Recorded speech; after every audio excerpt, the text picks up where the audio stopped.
السلام علیکم میرے عزیزو میں حسنین عباس پیر پاکستان کا سٹی آف نواب باولپور سے۔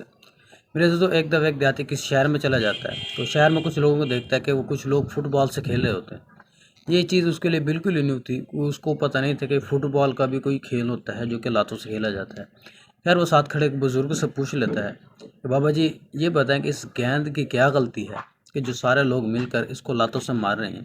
اس بزرگ نے جواب دیا، بیٹا اس گیند کی سب سے بڑی غلطی یہی ہے کہ یہ گیند اندر سے خالی ہے۔ اگر اس کے اندر کچھ ہوتا تو کسی کیا مجال تھی کہ کوئی اس کو لاتوں سے مارتا۔ اگر ہم موجودہ دور میں دیکھیں، اس کہانی کو مد نظر رکھتے ہوئے اگر ہم موجودہ دور میں دیکھیں، ہم مسلمانوں کی بھی حالت اسی گیند کی طرح ہو چکی ہے۔ ہم مسلمان ایمانی قوت، طاقت، شجاعت و بہادری سے محروم ہو چکے ہیں۔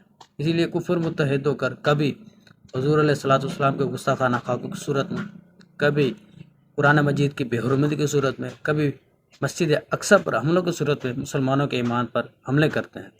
اگر مسلمان متحد ہوتے تو کسی کی کیا مجال تھی کہ کوئی حضور علیہ السلام کے گستاخانہ خاکے بناتا، قرآن مجید کی بے حرمتی کرتا یا فلسطین پر حملے کرتا۔ ایک نوجوان تھا جو اپنے دادا سے پوچھتا ہے کہ دادا جی یہ بتائیں کہ پہلے لوگ کیسے رہتے تھے؟ نہ کوئی جدید ٹیکنالوجی تھی، نہ جہاز سے، نہ ٹرینیں تھیں، نہ ہی موبائل، نہ ہی کار، نہ ہی اے سی، نہ ہی لگژری گھر تھے، نہ ہی ٹی وی تھے، نہ ہی ڈرامے تھے۔ تو پھر آپ لوگ زندگی کیسے بسر کرتے تھے؟ دادا نے جواب دیا کہ بیٹا جیسے آپ لوگ زندگی بسر کرتے ہیں آج، تو ہم بھی ویسے زندگی بسر کر لیا کرتے تھے۔ جیسے آپ لوگ نہ قرآن، نہ نماز، نہ روزہ، نہ زکوٰۃ، نہ شفقت، نہ محبت، نہ پیار، نہ اخلاق، نہ اداب، نہ شرم، نہ حیا، جیسے آپ لوگ ان سب چیزوں کے بغیر زندگی بسر کرتے ہیں، ہم بھی اس وقت ان سب جدید سہولیات کے بغیر بھی زندگی بسر کر لیتے تھے۔ اٹھائیں کبھی محمد بن قاسم جیسے نوجوانوں کی ہسٹری، اٹھائیں کبھی ظہیر الدین بابر جیسے نوجوانوں کی ہسٹری، اٹھائیں کبھی مغلیہ سلطنت کی ہسٹری، اٹھائیں کبھی سلطنت عثمانیہ کی ہسٹری، تو آپ کو ایک چیز کامن ملے گی کہ وہ بھی تھی دین کی سر بلندی، قرآن کی سر بلندی، دین اسلام کی سر بلندی۔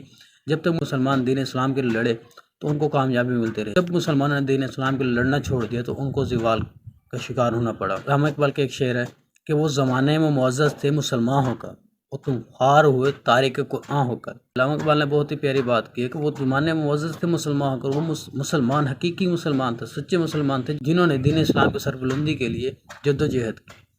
اور آج کے انسانوں کے کہا کہ تم خوار ہو تارک قرآن ہو کر، تمہاری تاریکی کا صرف ایک ہی حل ہے کہ اگر تم قرآن مجید پر عمل کرنے والے بن جاؤ۔ اگر مسلمان قرآن مجید پر عمل کرنے والے، دین محمدی پر عمل کرنے والے بن جائیں تو کسی کافر کی یہ جرأت نہیں ہوگی کہ وہ فلسطین پر حملہ کرے، کہ وہ قرآن مجید کی بے حرمتی کرے، کہ وہ حضور علیہ السلام کے گستاخانہ خاکے بنائے۔ تو سب سے پہلے تو مسلمانوں کو ایمان پر قائم ہونا ہوگا، اپنے ایمان کو پختہ کرنا ہوگا، اپنے ایمان کو پختہ کر کے کافر کو للکار کر رہنا ہوگا کہ خبردار